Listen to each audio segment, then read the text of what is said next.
Ke toko bangunan membeli rantai. Rantai terbuat darilah besi. Jumpa lagi di Bual-Bual Santai, obrolan cerdas menginspirasi. Assalamualaikum warahmatullahi wabarakatuh. Sahabat NN, alhamdulillah kita bisa ketemu lagi di program Bual-Bual Santai. Kali ini kita kedatangan tamu yang ini luar biasa nih. Dalam perjalanan TNN ini kalau tidak salah, saya selalu wawancarai yang pria-pria saja, cowok-cowok saja. Inilah kali pertama tamu saya ini wanita. Dan ini bukan sembarang wanita, perempuan yang cerdas ya, karena berkiprah di dunia pendidikan.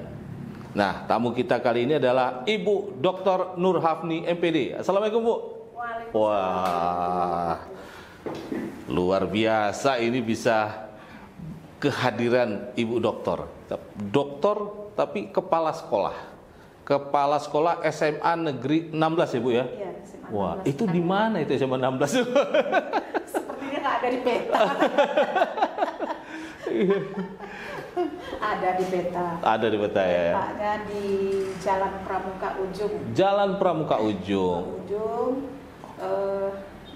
Kalau mau main-main di Kota Pekanbaru, ada danau buatan, terus mau ke Okura. Nah, posisinya dekat TVRI lama lah. Oh, oke. Pramuka Ujung itu. Jadi itu SMA 16 sekarang bertugas. Udah berapa lama nih tugas di SMA 16 sebagai Capsek? Oh. 1 tahun 2 bulan. 1 tahun 2 bulan. Wah. Kalau boleh tahu juga, Bu Nur Hafni ini sudah sejak kapan nih jadi pendidik? Bisa cerita sejarah sedikit lah. Iya.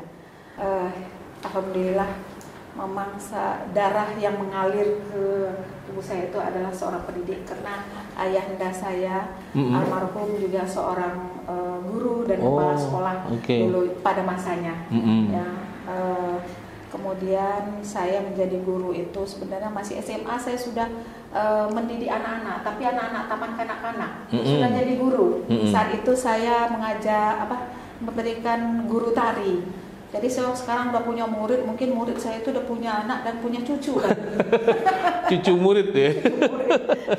Bahkan murid sekarang sudah cucu lah, sudah jadi murid. Cucu. Ya.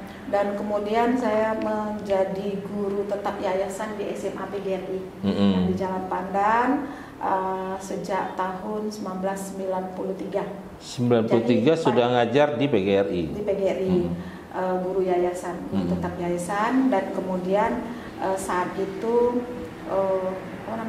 masih kuliah. Sambil kuliah tapi sudah ngajar ya. Sudah ngajar, alhamdulillah ya. Karena memang profesi guru itu dinikmati, kemudian senang berjumpa dengan murid-murid, sehingga pada saat jadi mahasiswa sudah jadi guru. 1993 kemudian diangkat jadi pegawai negeri CPNS saat itu ya di SMA Negeri 1 Kampar, yang sekarang SMA 1 Kampar Kiri. Nah, itu tahun 2000. Tahun 2000, kemudian 2004 pindah ke SMA Negeri 8 Pekanbaru. Nah, di sana sebagai guru, juga sebagai waktu itu sebagai wakil humas di SMA Negeri 8 Pekanbaru. Kemudian Allah memberikan amanah 2013 itu kepala sekolah SMA 4 sampai 2018. Februari 2018 mutasi ke SMA Negeri 7 Pekanbaru.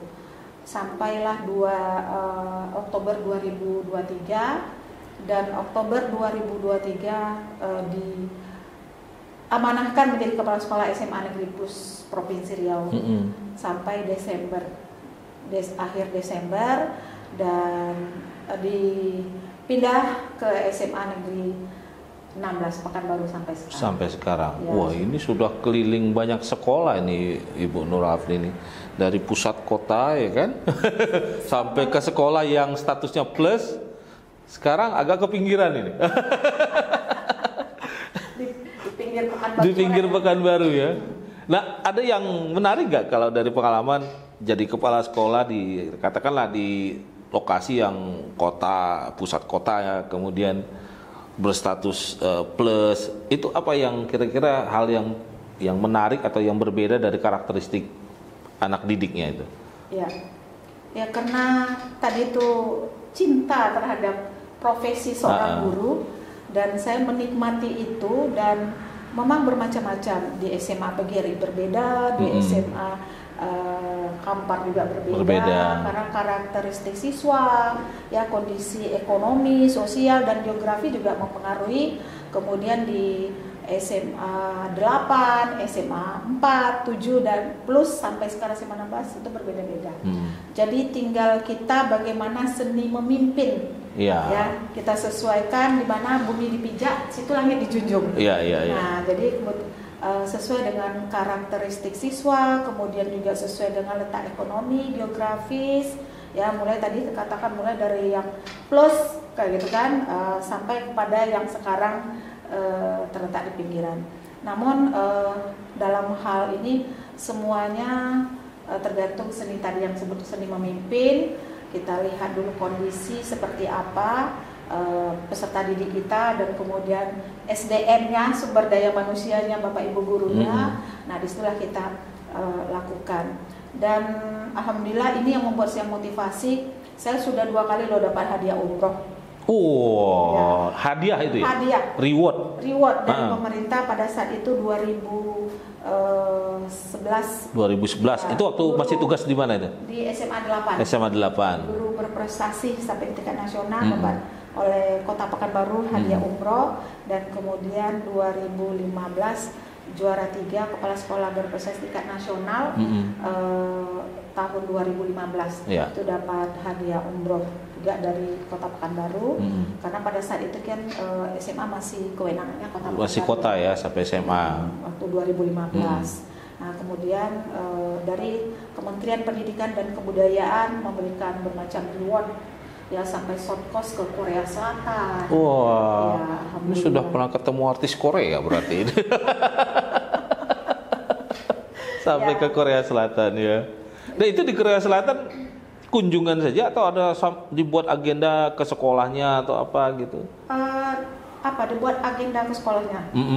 Jadi memang kita ke sekolah-sekolah yang ada di Korea Selatan, melihat bagaimana kondisi, kemudian sarana prasarananya, kemudian akademiknya, dan juga gaya kepemimpinannya seperti apa gitu kan. Ya luar biasa lah kalau luar negeri, terutama sarana prasarana itu cukup boleh dikatakan memang maksimal. Kayak gitu kan kondisi. Bahkan dalam ruangan itu ya seperti ini sekarang lah.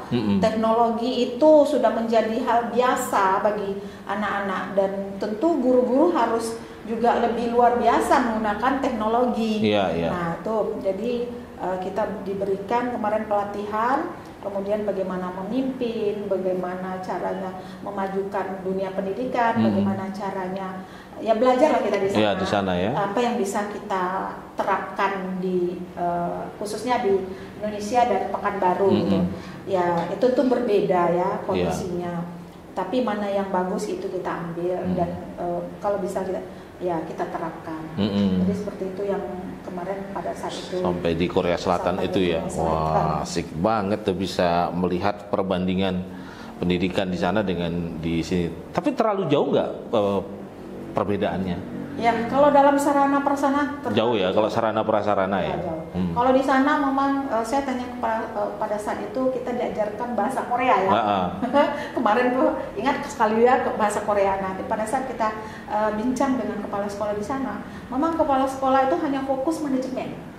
Jadi tidak ada, dan kemudian mohon maaf misalnya ada yang diserahkan bagaimana manajemen kepala sekolah tersebut untuk meningkatkan mutu pendidikan di sekolahnya. Jadi tidak ditambah lagi mengelola keuangan dana ini, dana itu gitu. Jadi fokus saja. Nah, seperti yang yang kami pelajari di sana.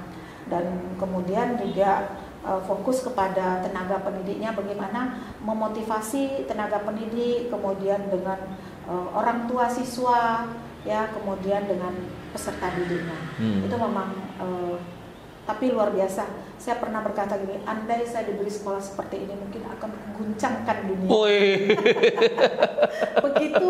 Kalau lihat fasilitasnya, sistemnya gitu ya, support pemerintahnya gitu ya. Ya, karena memang sarana prasarana di Korea Selatan itu memang luar biasa. Ya. Sedangkan di sekolahnya ada teater, ada apa namanya ruangan. Kalau anak misalnya kita mengadakan pertemuan, misalnya pertemuan misalnya kegiatan lah, anak-anak sosialisasi atau apa, ada ruangan yang kondusif, seperti home theater. Sementara kita sulit sekali mencari aula yang besar gitu ya. Iya, bukan sulit lagi, memang boleh dikatakan hampir tidak ada.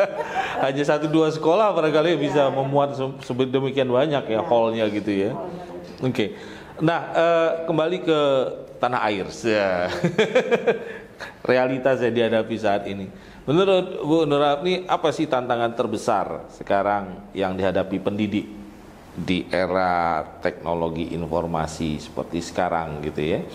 Artinya kan tadi sempat disinggung bahwa zaman sekarang ini boleh dibilang ya jadi guru itu, kalau kita bicara soal mau mengajarkan ilmu, anak-anak tuh wah soal ilmu informasi apalah gitu, gampang lah gitu ya.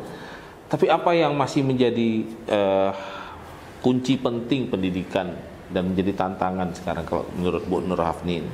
Ya, memang jujur semakin ke depan tantangan kita sebagai guru semakin berat. Apalagi dengan munculnya digitalisasi melalui Android anak-anak kan gitu. Ditambah lagi sekarang ini kita guru kan selalu ya tengoklah di TikTok di mana-mana, kadang mencerca guru kan, tidak semua guru seperti itu. Ya kan, cuman satu tapi semuanya sudah digeneralkan gitu kan. Padahal lihatlah, justru ada guru-guru benar-benar mendidik anak-anak gitu kan. Tapi saya lihat tantangan yang terbesar itu karena pendidikan yang pertama itu kan adalah keluarga. Nah, keluarga lah pendidik, orang tua lah yang mendidik yang pertama. Mulai dia sejak dilahirkan, ya kan, sampai dia tumbuh besar, dan itu sampailah dia masuk ke SMA gitu. Contohnya ke SMA 16. Nah, itu terutama adalah pendidikan keluarga, orang tua dan masyarakat sekitar. Nah, di sini kita di sekolah menerima anak-anak. Nah, kita lihat memang di sekolah itu ya anak yang bermasalah di sekolah itu memang anak-anak yang bermasalah di keluarganya ya. Keluarganya itu kita lakukan. Nah, kemudian sementara kita kan tidak boleh begini, tidak boleh begitu. Anak zaman sekarang kalau kita bilang pangkas rambutnya, iya kan, kalau kita lihat anak-anak SMA rambutnya yang awut-awutan gondrong kan itu nggak bagus juga kan. Tentu kita ingin anak-anak kita tuh rapi, bersih gitu kan. Nah, sementara kan kita nanti kalau kita sedikit keras jadi masalah, dikasuskan. Iya. Nah, jadi ini perlu juga sebenarnya ada, ya sebenarnya sudah ada sih, mungkin ada namanya Asosiasi Kepala Sekolah Seluruh Indonesia, kemudian ada PGRI, ada IGI dan segala macamnya sudah ada, gitu kan. Tapi kita masih bagaimana ya, orang tua kalau dulu kita kena marah sama guru kita, ustadz kita, itu kita dimarahi lagi. Ya. Hukumannya kan? ditambah. Nah, tapi justru sekarang saya rasakan, saya kan masih merasakan. Dulu kalau dengan ustadz mengaji itu tidak awal dipukul pakai rotan, kan gitu kan. Jadi sehingga kita bagaimana berjuang, berusaha untuk belajar dan kemudian menghafal ayat-ayat pendek tersebut begitu. Kalau sekarang jangan coba-coba lagi. Ya, bahkan verbal saja bisa jadi masalah ya. Iya, dengan menatap saja kadang guru bisa dikasuskan. Ya, itu sebenarnya tantangan.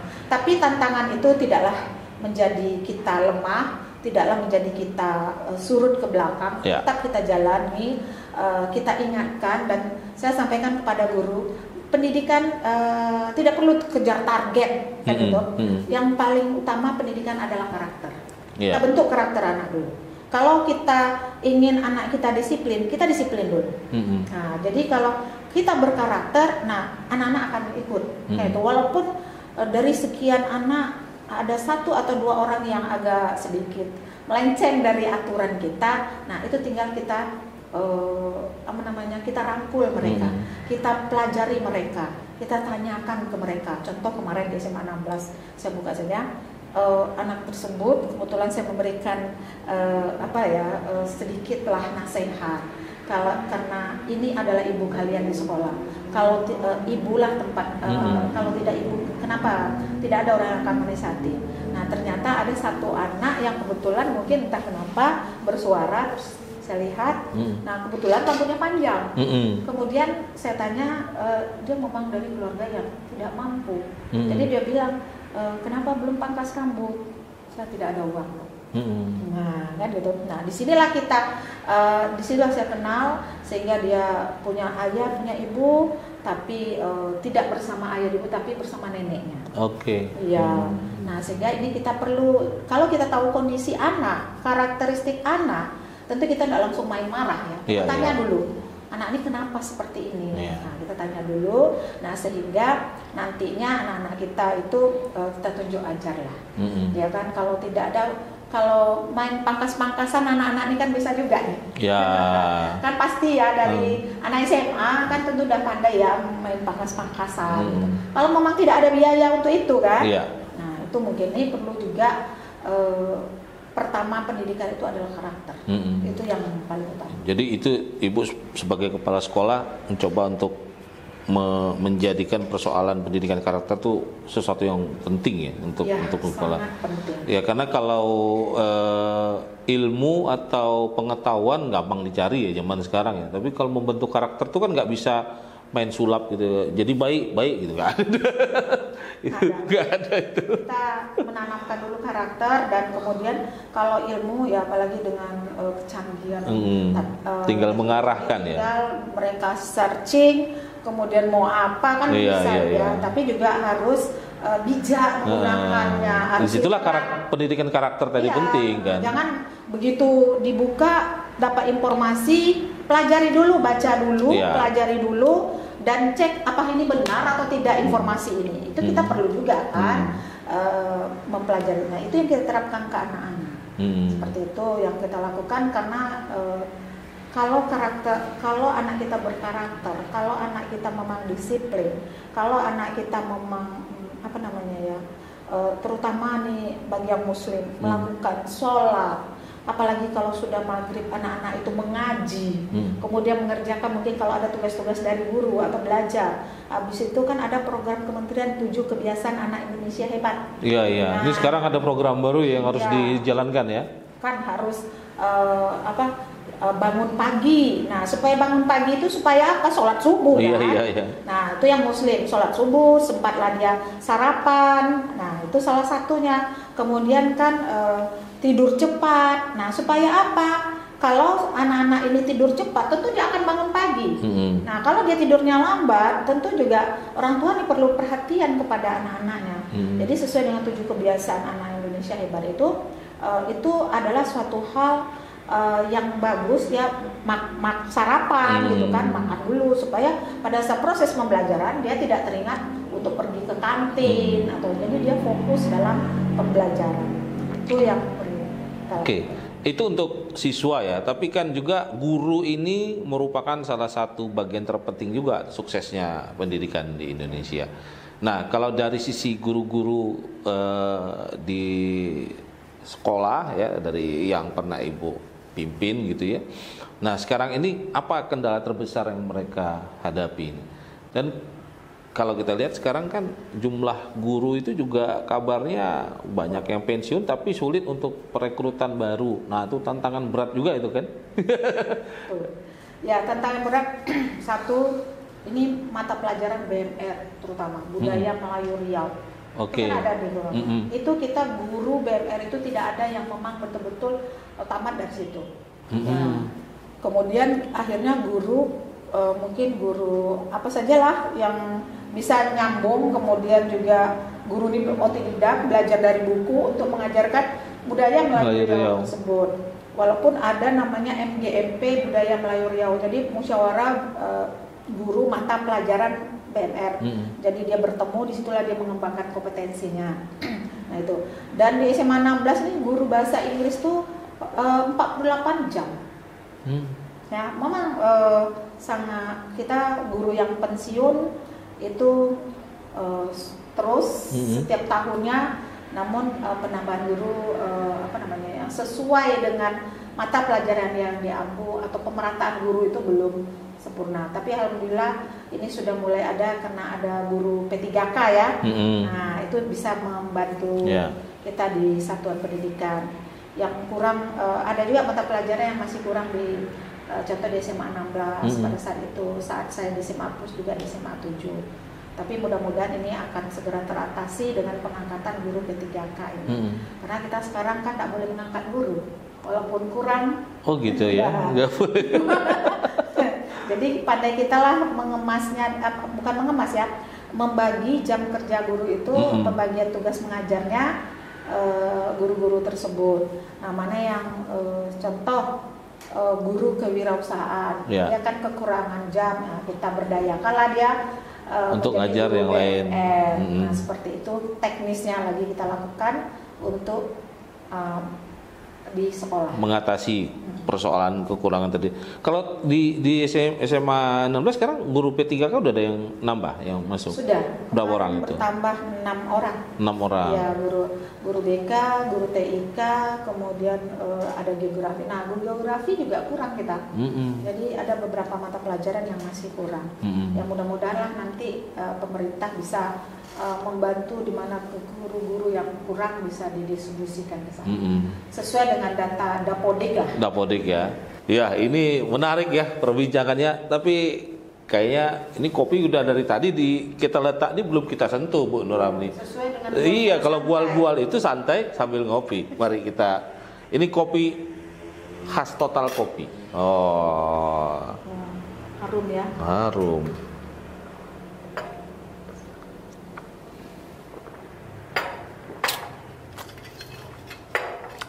Ya. Nah, ini menarik. Saya juga dapat informasi ini. Bu Nur Afni ini memang termasuk tadi ya, kalau soal prestasi udahlah kita angkat tangan lah, udah diceritakan dan sampai ke Korea pula rewardnya itu kan, umroh Korea. Tapi juga prestasi itu tentu ada dasarnya. Dengar-dengar ini Bu Nur Afni termasuk produktif dalam menulis dan menggiatkan literasi di sekolah. Nah, ini bisa diceritakan sudah berapa banyak nih nulis buku, terus bagaimana aktivitas mengajak guru-guru untuk aktif menulis gitu. Ya, kalau secara pribadi saya belum banyak betul.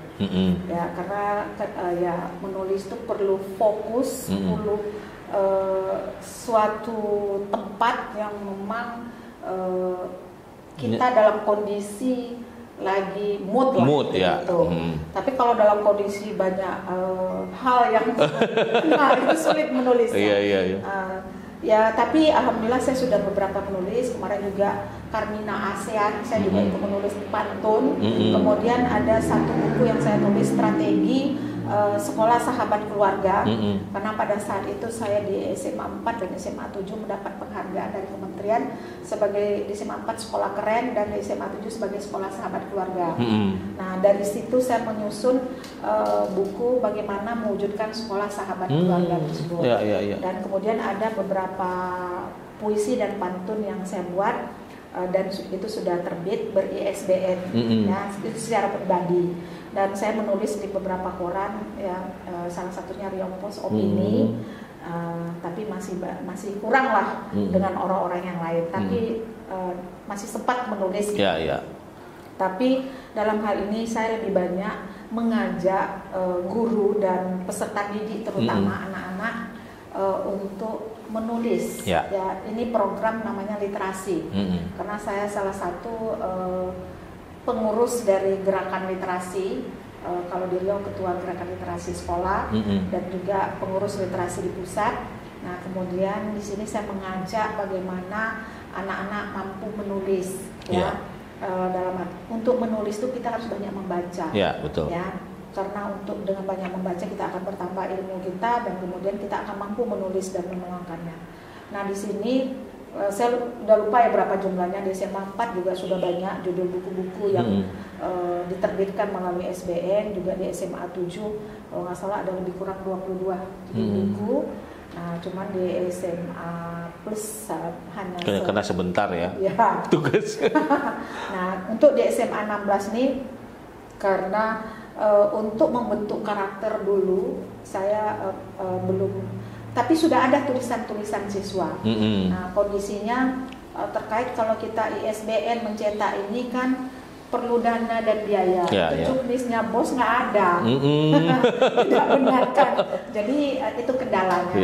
Tapi jika ada misalnya CSR atau bisa itu diajukan. Nah itu insya Allah nanti itu akan kita coba supaya buku-buku karya-karya siswa ini bisa diterbitkan ber-ISBN. Kalau hanya dibuku-bukukan seperti buku biasa tanpa ISBN ya enggak. Juga sudah ada sebenarnya, tapi kan kurang ya, sedangkan dia tercatat sebagai buku di internasional gitu kan. Nah, untuk mewujudkan itu programnya adalah membaca 15 menit. Jadi kita punya program namanya program literasi. Literasi itu 15 menit membaca. Nah, sekarang 2025 dengan 7 kebiasaan Indonesia hebat, ditambah lagi senam anak Indonesia hebat. Jadi pagi-pagi kita itu hari Selasa, Rabu dan Kamis itu senam dulu.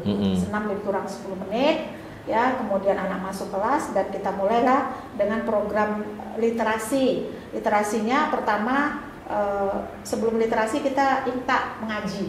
Jadi mengaji dulu, baca ayat suci Al-Quran bagi yang muslim, bagi yang non itu tentu membaca kitab suci masing-masing. Nah makanya kemarin alhamdulillah SMA 16 khatam Al-Quran bagi kelas 12. Nah kemudian setelah itu membaca buku non pelajaran. Jadi bukan buku paket. Bukan buku pelajaran yang dibaca anak-anak, tapi adalah non pelajaran. Nah 15 menit itu tujuannya adalah untuk menumbuhkan minat baca. Nah sekarang kan susah. Buku itu. Kita aja mungkin yang luarnya begitu baca buku 10 menit dan tertidur. Ya kan? Ngantuk kalau baca buku. Tapi kalau scroll TikTok enggak ya? Jadi kita buatlah program seperti itu untuk menumbuh kembangkan minat bacaan. Minimal dia suka baca buku tersebut, dia lanjutkan nanti di rumah atau di mana saja berada. Dan ada beberapa program yang mungkin perlu saya sampaikan juga di sini. Pertama, program kita adalah sekolah adiata itu tetap untuk bagaimana sekolah mengelola sekolah itu tempat yang sejuk dan menyejukkan, yang nyaman sehingga anak kondusif belajar. Yang sekolah berwawasan lingkungan. Kemudian ada literasi programnya, kemudian ada kewirausahaan. Nah, kewirausahaan ini alhamdulillah kemarin SMA 16 di Universitas Lanca Kuning itu program P5-nya kewirausahaan itu mendapat hadiah mendapat juara 3. Nah, kemudian itu di kewirausahaan. Kemudian ada satu lagi sekolah siaga kependudukan. Nah, sekolah siaga kependudukan kebetulan ini saya tadi sempat juga baca di sini sekolah siaga kependudukan. Nah, di sini juga mencegah stunting, kemudian juga harus bagaimana makanan yang sehat ya kepada anak-anak kita kenalkan. Kemudian juga ini bukan tabu lagi sebenarnya. Ayo ikut KB 2 anak lebih sehat. Nah, ini juga anak-anak SMA ini kan sudah mulai menginjak dewasa. Jadi kita anak-anak sekarang harus kita beri bekal ilmu ya supaya dia tidak mencari-cari sendiri dan salah jalan. Nah, jadi kita ada namanya pojok siaga kependudukan. Nah, sesuai sejalan sebenarnya. Kok banyak kali Bu program. Nah, semua apapun program, sekolah sehat, sekolah adiwiyata, sekolah siaga kependudukan, sekolah literasi, kan itu ya. Kewirausahaan itu berintegrasi semua. Contoh di sekolah siaga kependudukan, di sekolah sehat kan ada juga tentang bagaimana makanan sehat. Nah kan itu. Kemudian juga di adiwiyata bagaimana lingkungan mau bersih. Jadi tidak berjalan sendiri program-program itu, saling berkaitan dan berintegrasi. Nah, itu yang kita lakukan. Nah, sesuai dengan program siaga kependudukan dan literasi, setiap kelas punya pojok baca. Nah, kalau kita beri di SMA 16 bukan pojok lagi, namanya anjungan. Oh, pakai anjungan ya. Anjungan. Macam kapal aja. Ya, anjungan baca. Jadi minimal anak-anak kita edukasi di suatu pojok, di suatu anjungan, cita-citaku. Jadi adalah profesi-profesi apa saja ada di sebuah anjungan tersebut di pojok, di ruang-ruang kelas anak-anak. Oke, terakhir ini karena mau nyambut bulan puasa. Wah, ini apa yang diprogramkan di SMA 16? Wah, itu dia. Hari ini sebenarnya hari terakhir anak-anak masuk ya. Kemudian besok sudah menyambut libur bulan puasa, suci Ramadan, bulan puasa. Dan sampai tanggal 5, tanggal 6 masuk kembali ya, dan kita tadi sudah menyusun program bersama guru ya untuk kegiatan Ramadan itu selain pesantren kilat. Jadi pesantren kilat ini kita lakukan tadarus ya. Kemudian sehingga kita berharap selama lebih kurang 2 minggu ya, 14 hari anak-anak di sekolah bisa khatam lagi bagi muslim. Nah, di sini ada tadarus, kemudian ada stor hafalan ayat-ayat pendek ya. Kemudian juga kita ada ceramah ya, dan tausiah dari ustadz dari luar, juga ustadz internal, anak-anak yang kita berdayakan. Nah, jadi mendidik anak-anak untuk menjadi dai-dai. Nah, seperti itu kita lakukan, dan kita ada bakti Ramadan, insya Allah. Mudah-mudahan siapa nih kelebihan rezeki, ayo disalurkan melalui SMA 16 ya, kita salurkan. Jadi anak-anak ini OSIS sudah membentuk panitia kecil ya, bagaimana dia akan mengumpulkan bagi siapa saja, kemudian orang tua atau guru keluarga besar maupun luar ya, SMA 16 dan juga pihak eksternal ya, untuk ingin berbagi dan punya kelebihan rezeki untuk berbagi. Bahkan berbagi takjil itu yang kita lakukan nanti selama bulan Ramadan sampai sholat zuhur berjamaah. Sholat zuhur berjamaah, barulah anak-anak pulang ke rumah selesai sholat zuhur. Dan saya lupa satu, itu ada sholat duha. Nah, jadi pagi, kemudian dengan karena musola kita tidak mampu untuk seluruh murid, jadi terpaksa kita membaginya untuk sholat duha berjamaah. Itu yang kita lakukan selama pesantren kilat ya.